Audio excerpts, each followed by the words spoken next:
I left off last night talking about the bundle of sticks and what that might involve.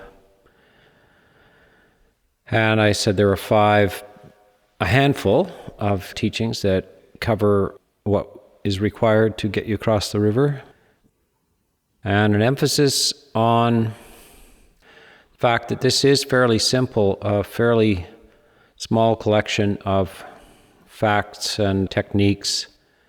They just seem to be used a lot. In some forms of music, there's only 5 notes, and you can make it a fantastic amount of music with just 5 notes.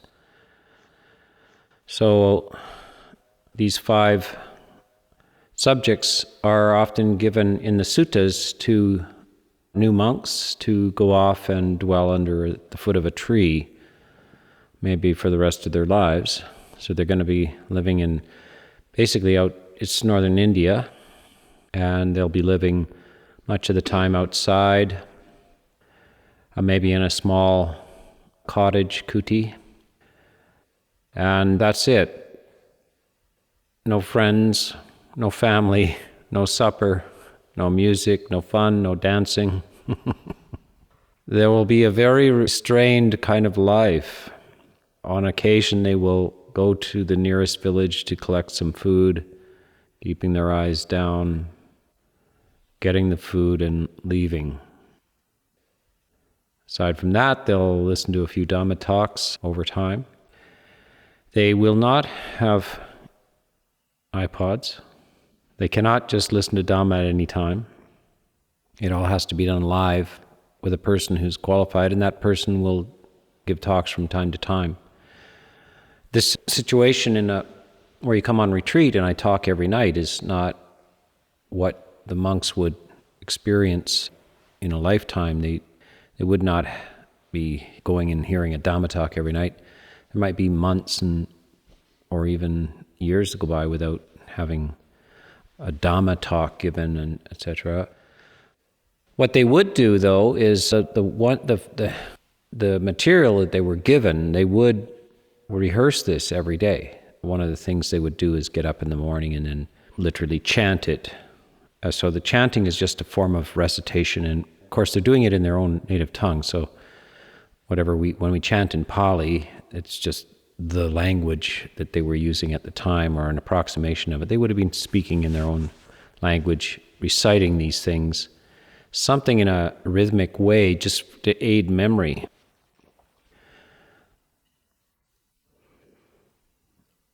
Kind of like I before E except after C, all kinds of things, A, B, C, D, E, F, G. I still remember the tune for the alphabet. So this is just the memory devices. This is all they had. These are the resources they had to build a raft with. And this handful of teachings the Buddha would give them, aside from quite a coaching on the rules of conduct, which just basically lay out the boundaries of your life so that you are clear on and don't waste a lot of energy having to sort it out. It's good to have some clarity about where your boundaries are, what you are not, you won't step over, and what you won't do, and not have to make the decision every day again, like freshly.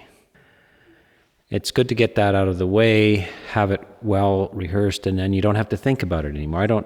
We have hundreds of rules as monks, and I don't think about them actually anymore. It doesn't feel like I have any rules anymore.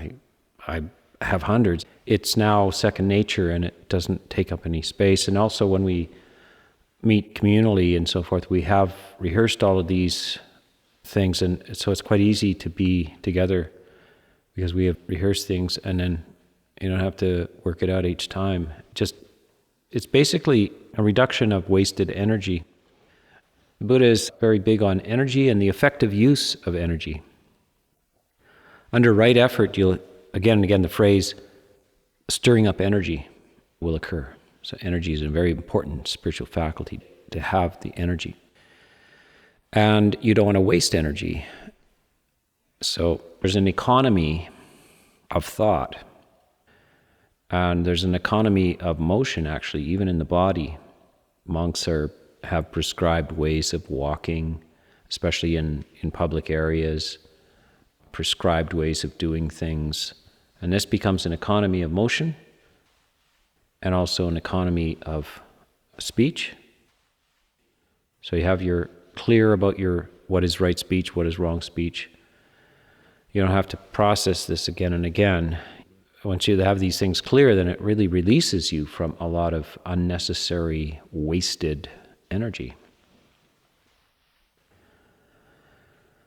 So then you can play freely within those disciplines. What is initially a discipline eventually just becomes an envelope for freedom. So these tasks, or these subjects, are given to the monk, and any dedicated practitioner really can use them in order to get more and more free. They're prescribed processes of thought. They're prescribed attitudes, and you just rehearse them. That's all. It's not really all that personal. They're quite universal. Different personalities, though, will have certain faculties, certain tendencies will be exaggerated in certain personalities. Certain people are angry and very angry, and that would be an anger temperament, and others are quite greedy but not so angry, and that would be a greed temperament. Others are what we call delusional or kind of foggy, unfocused, and that's a type of temperament, but they might not be all that angry or greedy. So there are certain topics which are particularly helpful for one or two or three of those temperaments. But if you have any of those, you have all of them. It's just a matter of the proportions. If you're angry, you must have delusion as well, and you will have some greed. If you're greedy, you will have some anger and you will have some delusion. And if you have delusion, you will have greed and anger. They're interconnected, but you might not have them in the same proportion as somebody else.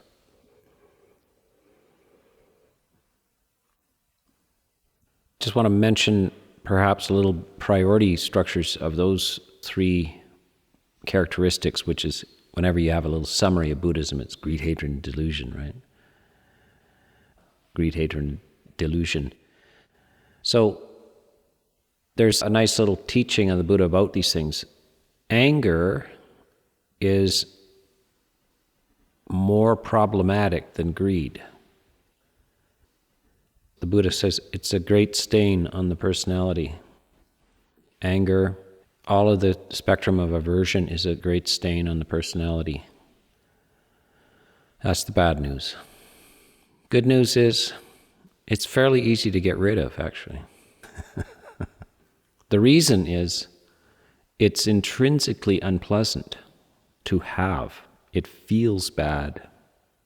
It doesn't feel good. So if you come across this idea that you could not be angry, it seems quite interesting and appealing, because then you wouldn't feel so bad.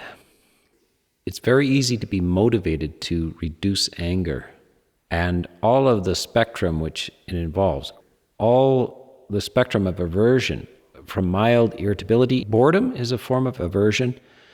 Sadness is a form of aversion. These are all things which, in other words, we don't like. It's not wanting, disliking. So when you're sad, you don't like the situation, or you wouldn't be sad. It's also intrinsically a negative experience. To be depressed is a form of aversion as well. And so then there's greed, which is a lesser stain upon the personality. So if you're greedy, then don't be too upset about that. It's not as bad as being really angry. It's easier to get along with greedy people and stuff. And you also can actually be somewhat happy in your greed. You can celebrate your cravings and desires. You might even find a group who celebrates the same cravings and desires as you do, and is quite proud of their cravings and desires. And it doesn't necessarily disintegrate the society as well. Anger, it has very noxious side effects on yourself and others.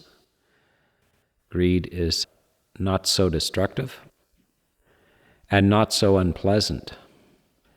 But here's the bad news. It's hard to get rid of. It is always problematic because you're never fully at ease and content. Contentment and ease is the absence of greed. But the greed is sometimes accompanied by pleasure. And so it's hard to set a boundary and give up your pleasure, even though it always requires a deficit before you get the pleasure. I mean, there's an anticipatory pleasure as well. You know that you shouldn't eat ice cream. You're on a diet, but there is ice cream in the freezer. And it's 9 o'clock at night, and you're watching something that has ice cream in it, and then you find yourself getting up, and you know that you said you weren't going to eat ice cream, but you walk towards the fridge. Every step of the way is a happy step. And then that's anticipatory joy, and then you actually get the stuff out and put a bowl down, unless you just eat it right out of the carton. But you put the bowl down, you fill the bowl, and then of course it's quite delicious as well. Very pleasurable. And then you think, damn, I said I wasn't going to do that. Then there's some regret, some remorse, and a new determination. That's it, that's the last time. I am on my diet now. But you see how hard it is, because tomorrow it'll taste just as good. It will all be the same kind of quality and pleasure of every step, and every bite is just pleasurable. And so it's hard to stop that, right? The motivation to stop that is like, why would I want to stop this? Well, it's because I'm getting too fat, or there's too much cholesterol, or there's various reasons. I'm running out of money, I'm spending it all on ice cream, whatever it is. I mean, that can happen in your student days, you can actually blow your budget on just ice cream. So that's its problem, is that, can I just be happy without the ice cream? Why do I need the ice cream? What if I was just happy? Then the motivation for the ice cream would not be so strong. I could do without the ice cream. You have to understand there's a higher possibility of happiness, a more sustained possibility of happiness, and that's why you're going to overcome the greed for the ice cream. And then the last one is delusion, and delusion is a great stain on the personality and very hard to get rid of. Bad news, bad news. It's because you can't see your own mistakes. You can't see the misdrawn map. You can't see it directly. So it's very hard to understand it. You can't see what you're missing. You can't see what you can't see. You know that little spot in your eye where you don't see out of? I don't know, maybe it's news to some of you that you have a blind spot in your eye. And you can find it by, take a pencil or something like that and jab it in your eye. No, don't do that. Just bring it slowly across your eye, and you'll see it disappear and then come out the other side. But the blind spot is not actually, you're not aware of it. There's nothing in this room that seems to be missing, but there is something missing in your field of vision. And that's why it's so tricky with this. Delusion is like that. It's something missing in there, but not aware of it. Occasionally you blunder into it. You realize that you have a false notion of reality. You meet shocks and disappointments. You turn out to be wrong about things. And that tells you, well, that's weird, because I was sure I was I didn't think I was wrong about that, but it turns out I'm wrong about that. So that's why it's hard to manage that. It's problematic because it's hard to know even what to do about it, but then it's hard to get motivated to do anything about it as well. So that's the job. That's what we're attempting to find, this bundle of sticks, which will undo both the greed and the hatred and the delusion. The mystery of when you promise yourself and you said to yourself and you know it's perfectly clear that you must stop this ice cream thing, and then you do it.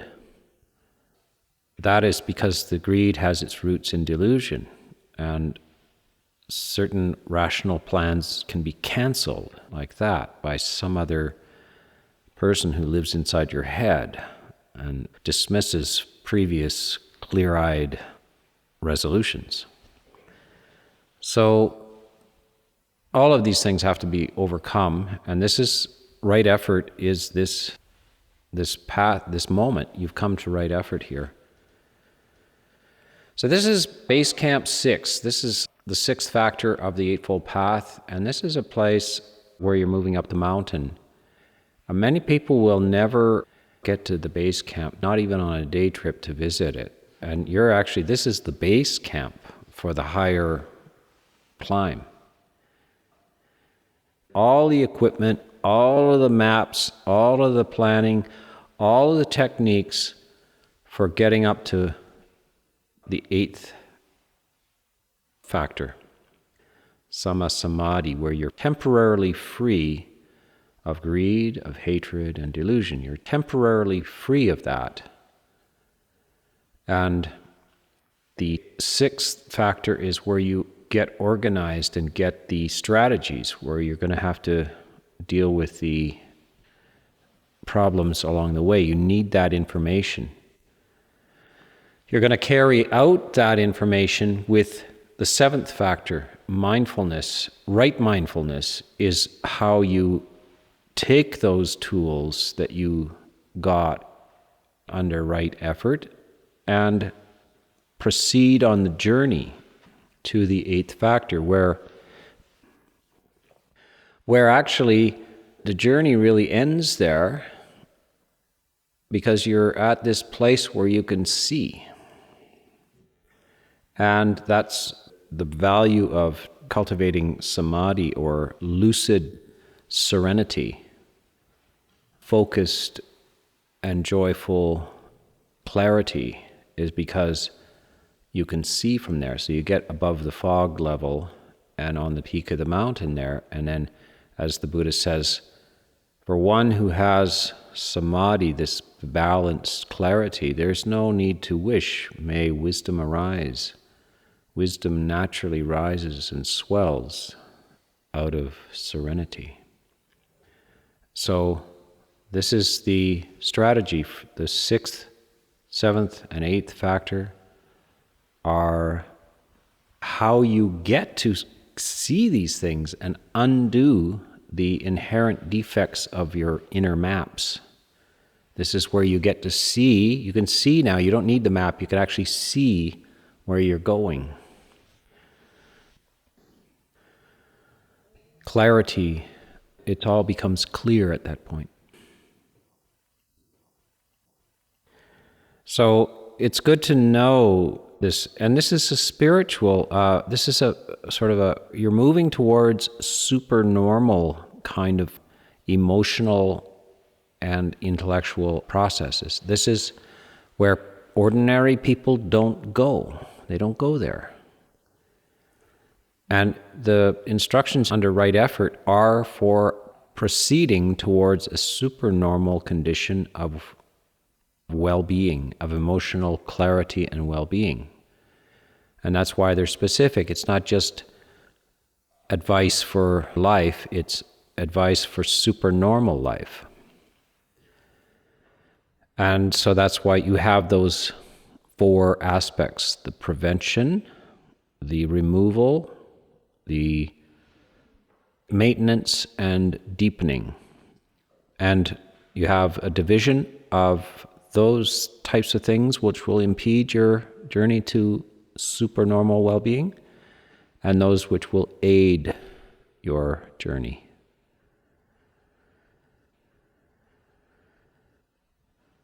So those are the instructions, and it's good to, because otherwise you may, because there's all kinds of voices in society and various cultures and religious ideas and philosophical ideas and psychological ideas that you're imbibing through all kinds of media and so forth. Half of the time you're not aware of it, etc. But most of those voices are not applicable to the development of this above normal emotional well-being and clarity, that they're not suitable for that. They're often to make life just bearable, but not for proceeding to the above where the normal person goes in their entire life. This is what this is about. That's why there's just a handful of you here. Yeah, not too many people want to make the journey up Everest, so it's not normal, it's above normal, the inquiry. Anyway, the methods, the techniques, 5 of them, these are to do with the overcoming of the hindrances and the induction of the positive things in right effort. So the first thing would be the young monk is going to go off and sit under a tree, and at that stage, he's probably a normal person, or she's a normal nun or normal monk, or a normal lay person. And they're going to go and sit under a tree, which is already not normal. Like, most people want to play frisbee or something, golf, something normal, like chase a little ball around a golf course.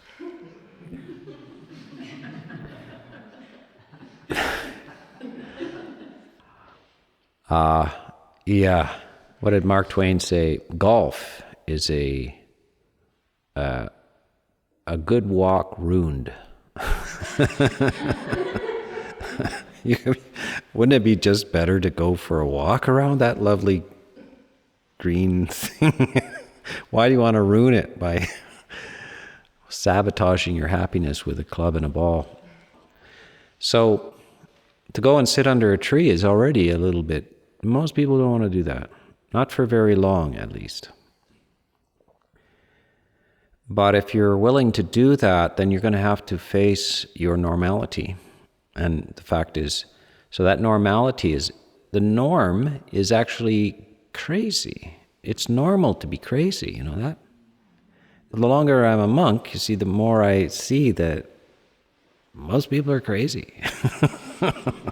Now, how did I get to know that? Only by discovering my own craziness, right? In order to know other people, it's not by interacting with other people that you get to know about other people. People who should know about other people, like who are in the professions even.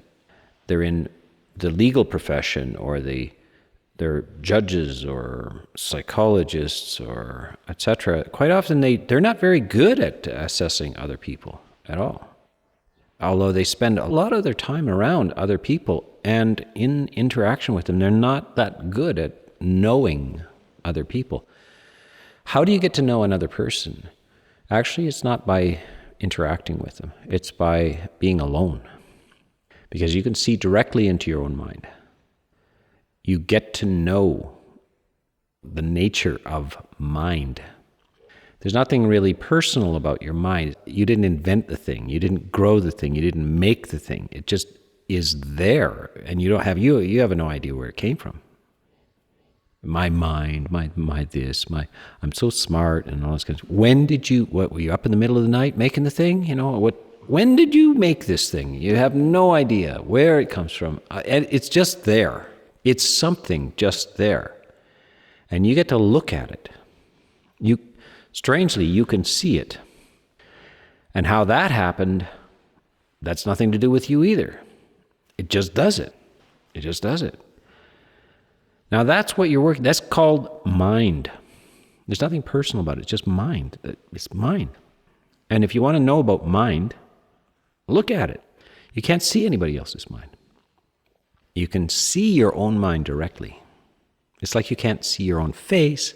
You can see everybody else's face, but you can't see your own face. You can see your own mind, but you can't see anybody else's mind. That's why you're so critical of yourself. So you can see what's going on in your mind, but you can't see. Everybody else looks quite normal, don't they? Yeah, you don't see what's going on in their mind, but you can see what's going on in your mind. It's very problematic. It's outrageous, in fact. It's embarrassing. But you can see everybody else's face, and then so you're kind of compassionate. You appreciate you see the sorrows and the perplexity, and you feel quite empathic. But towards yourself, no. You don't see your own humanity. You can't see your own face. So you're kind of this blank thing full of terrible thoughts without a human face. Headless, actually. You start somewhere about there and go down. There's nothing above that. It's just an empty room above that. And everybody else has a head. It's just weird. You're the only one without a head. Everybody else has a head, a face. But you have a mind, and nobody else has a mind. They just have a face. This is the weirdness of it. And so if you want to learn about others' minds, don't inquire. Just watch your mind a lot. See what it does. And we can tell you what it does because it's not your mind. It's mind. And that's why the Buddha is so amazingly, whoa. He's talking about my mind. I do that. How did he know that? How did he know that? Did he read my mind? No, he read his mind. You want to become a reader of mind, your own mind. So when you go there under the tree, what's natural is you're going to think, because there's nothing else to do there. It's just a tree. You get over it after a while. It's quite nice. I spent years, I love the forests, but I decided I was going to live in a forest and with no distractions. When you walk into a forest, especially nice old growth stuff and the coast mountains and rivers, and it's quite amazing. For the first hour, the first day, even the first week, or even the first month. And then, you've pretty well seen that emerald moss and that tree and the leaves of the tree and the needles of the tree and the water on the ground and the river. Yeah, you've seen it. Okay, now what'll we do now? I'm in the forest. I've 24 hours a day. I'm in the forest. No distractions. Nothing else to do. Okay. The vivid interest in trees has now diminished. It's no longer enough to entertain me. And if a month is not enough, give it 2 months, 3 months, 4 months, 5 months, 6 months, 8 months, 10 months, a year, 2 years. Eventually, it's just trees, basically. So what are you going to do with yourself? You're going to think. And it's amazing. You think, you recover memories you never thought you'd lost forever. You go back there, you dream up this and you dream up that, but that becomes annoying after a while. So what is it that can help you get out of the excessive discursive activity of the mind? What can help you? Because this becomes just a dreamy, it's not why you went there. And that's the breath. So the breath is how to overcome excessive discursive activity of mind. Because the breath is so simple, it's colorless. It has no form, no shape, no color. It has no taste to it. It's nothing. There is a feeling to it. You can feel that you're breathing, but that's all. And the feeling is neither exciting nor irritating. It's neutral. It's just the mildest experience. And if you can get your mind to actually stop that thinking stuff and just experience the breath, and there's all kinds of techniques, and you can count the breath. You can count 1. You don't have to count your in-breath, just 2. You don't have to do this out loud either. You just count it. Up to 5. And then you can go back to 1. You're really not going anywhere. This is another thing to avoid. Like, I wonder how many I can count. That's another discursive thing. Like, can I count to 100? Just count to 5 and go back to 1. Because this is helping you know that you've just wandered. If you don't do that, you'll sit down to do your breath, and then half an hour later, you'll realize, I forgot 2 seconds in that I was supposed to do breath meditation. So there's tricks and stuff to help you do the breath, but you get better and better. But you get relief when you start to feel this, that you're endless. The known world is just thought, the world of thoughts. That's the known world for most people. There is no other world for them. That's the only known world. Or sleep. Only when you're asleep do you not think, but because you're asleep, you don't even know that you don't think. You're just a continuous thinking machine, which is too bad to be condemned to eternally think. This is a way of winding this down, and this is a wholesome quality that you're developing and can prevent a lot of the hindrances from arising, because they all arise. You go back to some memory and then you think, I should have done this, and I should have, and why did I put up with that, and this, and why did they put up with it? Why did they put up with me? And then, on and on and on. This is the rambling of thoughts eventually will drag you into these unwholesome areas. The hindrances will arise, and then you're gone. So the thoughts can take the form of aversion, and they can take the form of desire, and they can take the form of just chaos and confusion. So you don't want to be doing that under the tree. That's not why you went there. You went there for supernormal well-being, and so you're going to have to learn how to reduce, diminish the intensity and volume of this thinking process when you wish to. Doesn't mean you will never think again. It means that you should be able to decide whether you want to think or and some volition about that. Otherwise, you are just being carried down a river in a canoe without a paddle. You're just being swept down the river of thought. You should be able to get to the shore from time to time and just get out of the river. Right? And you should be able to navigate the river as well. You got to know how to not just be swept down it. You have some navigation, so you have a choice about what you want to think and how long you want to think. And then when you wish to cease from that thought and be in another type of consciousness that is fully awake but at ease without a discursive activity. So this is absolutely vital if you want to free yourself from there's no way to rise above the normal without some form of control over this. You're going to have irritability, aversion, even though you're under this, there's nothing going on around you under the tree, but eventually the frogs will annoy you, the birds will annoy you, things will annoy you. So one way to prevent this is to head it off at the pass, or to remove it by replacement is through the practice of loving kindness. So remember that the anger is a great stain, but is fortunately easy to get rid of. How do you get rid of it? One of the ways is not to have it to begin with, and so that you dwell deliberately in positive emotions, radiating out for all beings. You're not interested in who they are, what they've done, what their history is, whether they're your enemy or whether they're your friend or whatever. You're not interested in anything about them, actually. There are no conditions attached to this. You're just radiating it out, and including yourself. But you're not interested in who you are either. There's no personal history to this. You're not giving yourself goodwill because you're a good person or you did well. or because you're disappointed in yourself and you need to cheer yourself up. None of those conditions apply.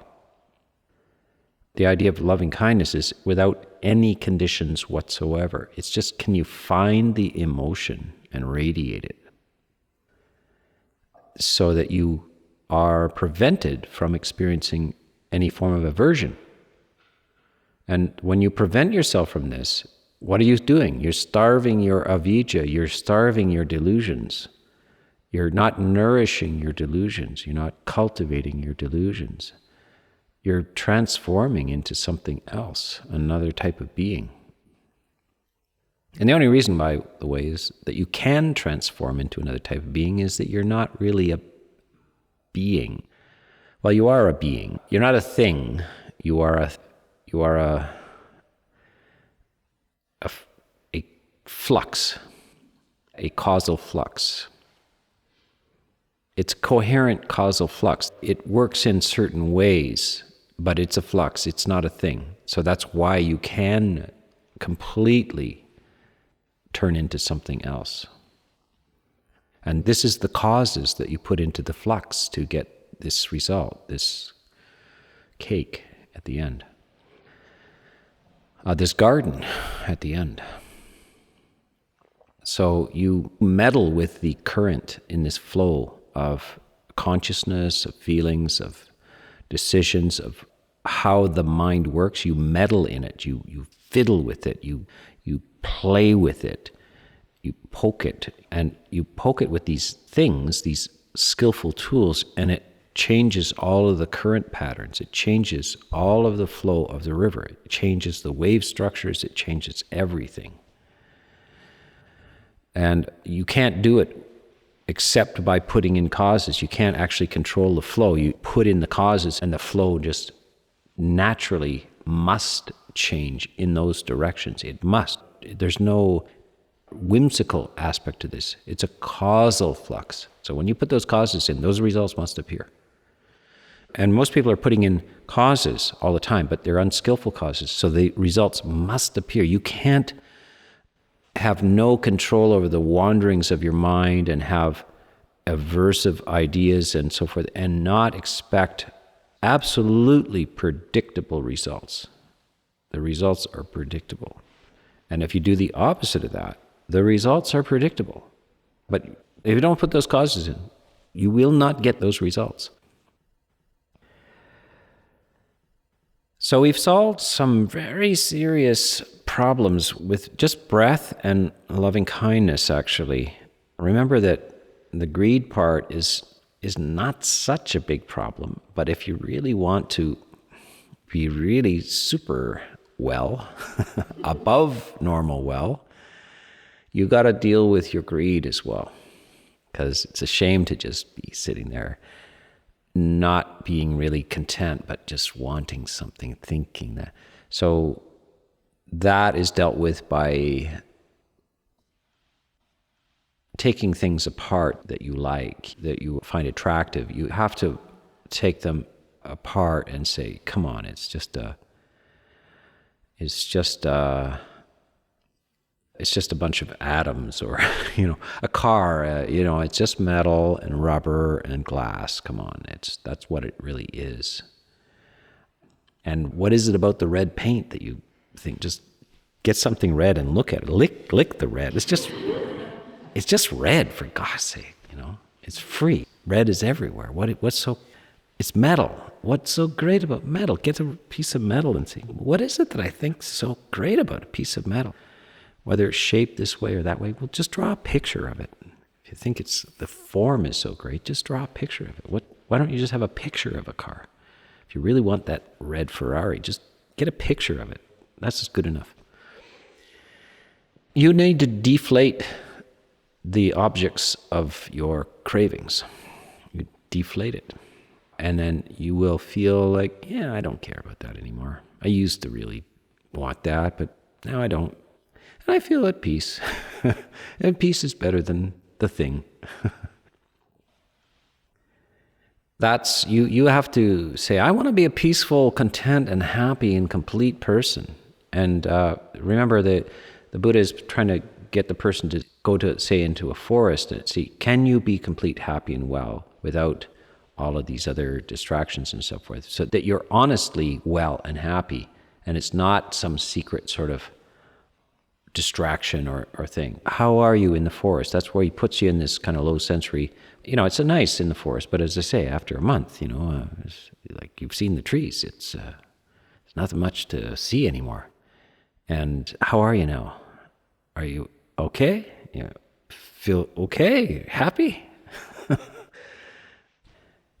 Wouldn't it be nice to be happy without needing all this other stuff, without having fights all the time? Would it be nice to be happy? Yes, of course it'd be nice to be happy. It'd be absolutely strange to be happy all the time. That's not normal. It's actually super normal.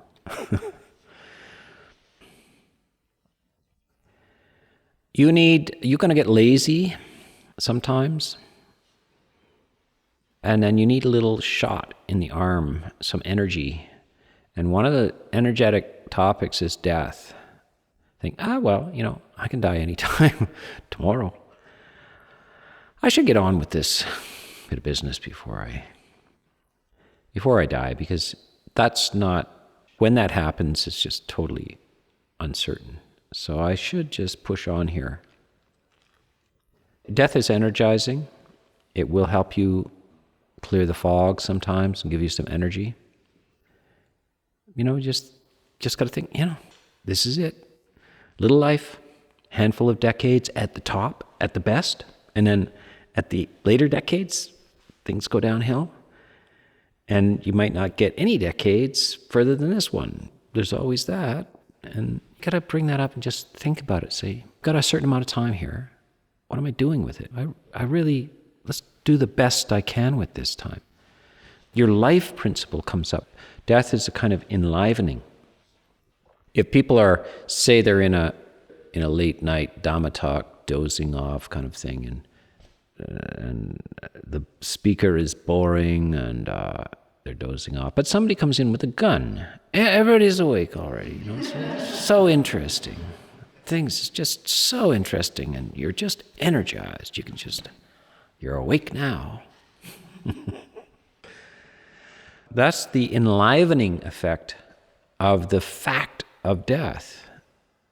That life is precious, time is precious. We need to use it for the best possible purpose. That's good. So that's a little helpful thing for the monk to take along to the forest.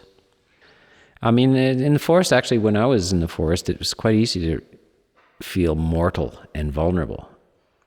I was encountering bears everywhere, and there was cougars, and there was grizzlies at the higher elevation, and black bears on my porch, and cougars slinking around and trying to hunt down the neighbor's dog, and everything, and just then climbing around in these kind of gullies and slippery boulders. I think just one little slip here and nobody will even find my body. Be careful. Yeah, there's a kind of a sense of vulnerability and fragility, unprotected in the forest. Go to the Thai forest and there's all these creepy crawlies and everything's poison. Everything is poison. Even to the tiniest ant is a chemical warfare machine. That's how in the tropics you got to be armed with chemical warfare. Like, it's not enough just to be strong, And then there is this topic which we need to reflect on, and it's our insight topic. And it's the most accessible one, and that is change, just relentless, endless, flowing, impossible to stop change. That is the impermanent thing, that everything's just sweeping away. Time is devouring the universe. You are being devoured by time. And everything is just dreamlike disappearing. And where is it disappearing? Where does the universe go? Where is yesterday's universe? It's gone. It's just where it goes into. It's a mystery, but it's just constant and nothing. There's no place to hang on. No place to get stability in that. That's the most accessible. You hear these three topics, this anicca, dukkha, anatta. But anicca is the most accessible one. That's why it's given with this little handful of teachings, is that it's really quite visible when you reflect on it. It's easy to reflect on. You can see the changes in your life. You can see short-term changes. An hour goes by. You feel differently in an hour. You get up, stretch your legs, and then everything's different, And then it's time for bed, and you're awake again. It's gone. Everything just keeps going. So short-term change is obvious, and then you can reflect on your. See, you can use your thought process. You can use your imagination and your memory. Everything's not the absence of discursive activity, as in the breath meditation. There is the use of your imagination and your memory. And one of them is for loving kindness. You cultivate the feeling of loving kindness through your imagination and your memory. Is very helpful. And with impermanence is to reflect and use your imagination and memory to see what's gone by and what must go by. That all of my future also will be the past as well. It'll all be gone. That's a very engaging, and it steps out of the normal way the human mind works. The human mind functions with objects, and objects which move through time. But that's not the way it really is. The more you reflect on this, the more you will see this. When I was in the forest, I would think about trees, because it can be a 1,000-year-old tree, and it looks like a very solid object. But I would imagine taking a photograph of it every day, and then putting all those photographs together and then speeding it up. And I would imagine that it was just like a little fountain that just shot out of the ground. Like a tree is just this earth fountain that just shoots up and branches like that, like water, and then just topples over. You see it when you're watching a fountain because it happens so fast, but everything is just actually water. It's just a fountain of processes.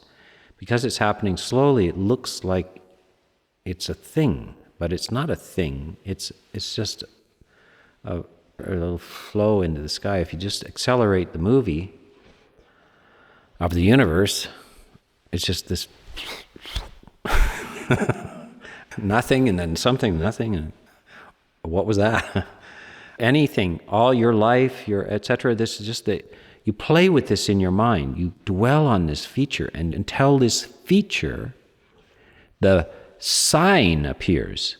This is like you're extracting a characteristic out of something. This is what things, when you're unfamiliar with things, they're just kind of blurs and everything. But eventually, the more familiar and more information you get, you begin to extract a characteristic, a sign out of it. So when you reflect on this all the time, you keep this going, this idea of change and flow and so forth. All of reality starts to shift into that more like a dream. It's much more dreamy. Or a handful of foam, picked up off of water. It just has nothing in it. It just looks solid. The foam looks solid. You could almost walk, but it's gone. A lightning flash, a bubble. This is the stuff that we're getting all upset about, A handful of foam, a dream, a bubble, a flash of lightning. This is what we're making a big deal about. You cannot find stability in this. You can't find a safe place in here. There's no security. It's just a dream. On the other hand, because of that, what's the get upset about? What's the thing to get all serious about? It's a dreamy flow.